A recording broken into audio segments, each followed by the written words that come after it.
Welcome to Proofless, the true crime podcast that delves into the heart of America's most confounding, unsolved mysteries. Cases where the evidence is scarce, the leads are frustratingly elusive, and the truth remains just beyond our grasp.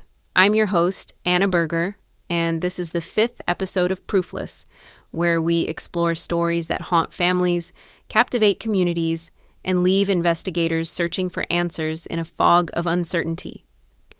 Today, we're diving into one of the most high-profile missing persons cases in modern history, the disappearance of Natalee Holloway, an 18-year-old from Alabama who vanished during a senior trip to Aruba in 2005. This is a tale of a young woman with a bright future, a tropical paradise turned sinister, and a web of lies, suspects, and dead ends that has kept this case in the headlines for 2 decades. It's a story that blends hope, heartbreak, and a relentless quest for justice. So, settle in for a deep dive into a mystery that has gripped the world and refused to let go. Let's set the scene. It's May 2005, and we're in Mountain Brook, Alabama, a wealthy suburb of Birmingham, known for its manicured lawns, top-tier schools, and close-knit community. Natalee Holloway is a quintessential all-American teenager. At 18, she's just graduated from Mountain Brook High School, where she was an honor student, a member of the dance team, and a beloved friend. With her blonde hair, bright blue eyes, and infectious smile, Natalee is the kind of person who lights up a room. She's smart, ambitious, and bound for the University of Alabama on a full scholarship, planning to study pre-med with dreams of becoming a doctor. Natalee is close to her mother, Beth Twitty, and her stepfather, George Jug Twitty, as well as her father, Dave Holloway, and stepmother, Robin. Her graduation is a milestone, and to celebrate, she joins 124 classmates on a senior trip to Aruba, a Caribbean island known for its white sand beaches, turquoise waters, and reputation as a safe, tourist-friendly destination. The trip, organized by an unofficial group of students and chaperoned by a handful of parents, is meant to be a last hurrah before college.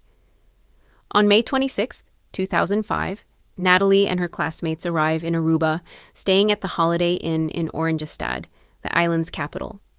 The days are filled with sunbathing, snorkeling, and exploring the island's vibrant nightlife.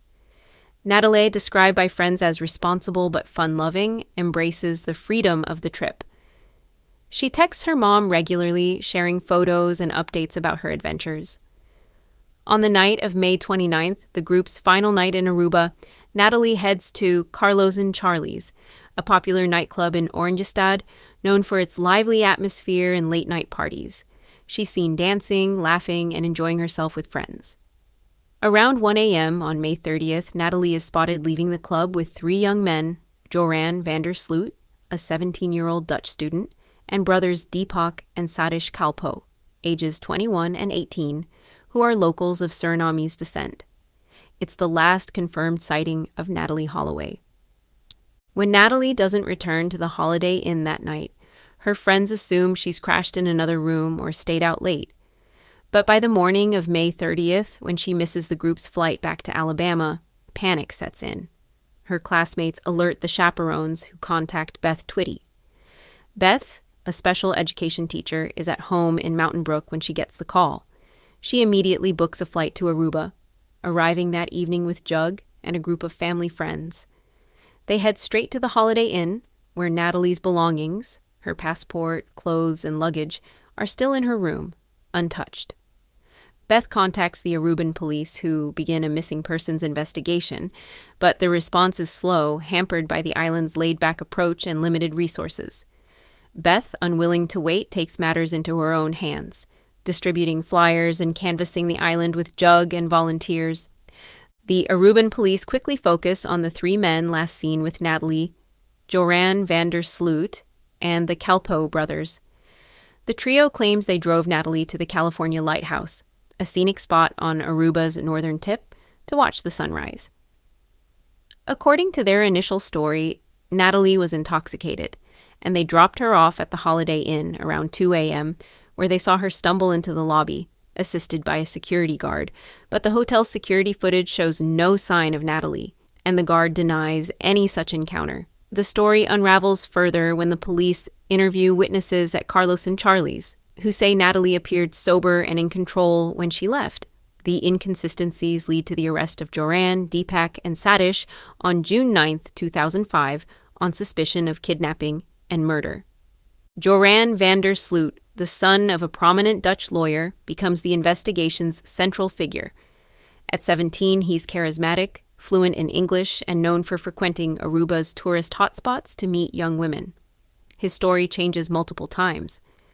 First, he says he left Natalee at the hotel. Then, he claims he left her on a beach near the Marriott, alone but safe. Later, he suggests she might have drowned after wandering into the ocean. The Kalpos back his initial story, but grow evasive under questioning. The police search Joran's home in Nord, Aruba, and the Kalpos' car, a silver Honda Civic, but find no physical evidence, no blood, no DNA, no trace of Natalee. The lack of a crime scene or body makes the case maddeningly difficult, and on June 17th, the Kalpos are released for lack of evidence. Joran remains in custody but is freed in September 2005, as prosecutors can't build a case without concrete proof. Beth Twitty and Dave Holloway become relentless advocates.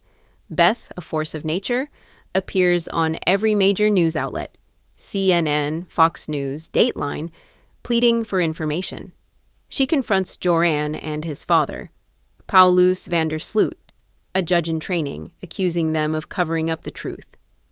Dave, a quieter but equally determined presence, hires private investigators and works with the FBI, which joins the case due to Natalee's American citizenship. The family offers a $250,000 reward for Natalee's safe return, later increased to $1 million. They create a website, NatalieHolloway.com, to collect tips and keep the case alive. The media frenzy is unprecedented, with Natalee's face plastered across TV screens and newspapers, turning her disappearance into a global story. The investigation takes countless twists. In July 2005, Aruban police arrest 2 security guards from the Holiday Inn, suspecting they lied about seeing Natalee, but they're released without charges. Divers search the ocean near Aruba, prompted by Joran's beach story, but find nothing. In August, a gardener claims he saw Joran and the Kalpos near a landfill, leading to a massive search, but it yields no results. Tips pour in, sightings of Natalee in Venezuela, Curaçao, even Europe, but none are confirmed. The Aruban authorities face criticism for their handling of the case, with Beth accusing them of protecting Joran due to his father's influence. In 2006, a Dutch TV crew films Joran boasting about his exploits, but he doesn't confess to harming Natalee. The case's biggest break comes in 2007 when Dutch journalist Peter R. de Vries orchestrates a sting operation. He befriends Joran and records him secretly, capturing a conversation where Joran claims Natalee died on the beach after taking drugs and that he disposed of her body with help from a friend who dumped her in the ocean. The confession is explosive, aired on Dutch television in February 2008, but Joran later recants, saying he lied to impress the journalist. Aruban prosecutors arrest Joran again, but the recording is deemed inadmissible due to its covert nature and lack of corroboration. The Kalpos, rearrested in 2007, are also released. The case stalls, with no body, no crime scene, and no solid evidence. In 2010, a new tragedy intertwines with Natalee's case. Joran van der Sloot is arrested in Peru for the murder of Stephanie Flores, a 21-year-old woman killed in a Lima hotel room. Exactly 5 years to the day after Natalee's disappearance, Joran confesses to killing Flores during a robbery attempt and is sentenced to 28 years in prison. The connection is chilling, and Beth and Dave believe it proves Joran's capacity for violence. In 2012, Natalee is declared legally dead by an Alabama court, at Dave's request, to settle her estate, though Beth opposes the move, holding out hope. In 2017, an Oxygen series, The Disappearance of Natalee Holloway, follows Dave and private investigator T.J. Ward as they chase a lead about human remains in Aruba. The bones are tested but belong to someone else. The case takes a dramatic turn in 2023. when Joran van der Sloot is extradited to the U.S. to face extortion and wire fraud charges. In 2010, he'd extorted $25,000 from Beth, promising to reveal Natalee's body's location, but provided false information. As part of a plea deal reported by CNN in October 2023, Joran confesses to killing Natalee. He claims she rejected his advances on the beach, and he killed her in a rage, then disposed of her body in the ocean with help from an accomplice. The confession is detailed but uncorroborated, no body, no evidence, and Aruban authorities declined to prosecute, citing the statute of limitations. Joran is sentenced to 20 years in the U.S. for extortion, to run concurrently with his Peruvian sentence. The Holloway family's fight continues. Beth, now in her 60s, runs the Natalee Holloway Resource Center, advocating for missing persons. Dave, a private investigator himself, searches Aruba periodically. The case has reshaped Aruba's image, prompting stricter tourism safety measures. Online, Reddit and web sleuths dissect Joran's confession, with some believing it, others doubting its veracity. Theories range from Joran acting alone to a cover-up involving his father or Aruban officials. The lack of physical evidence keeps the case proofless, a haunting reminder of a life cut short. That's all for the 5th episode of Proofless. Natalee Holloway's story is one of loss, resilience, and a search for truth that spans continents. If you have information, contact the FBI or visit NatalieHolloway.com. Share your thoughts on our website or social media, and join us next time for another mystery where the truth remains elusive. Until then, keep searching for answers.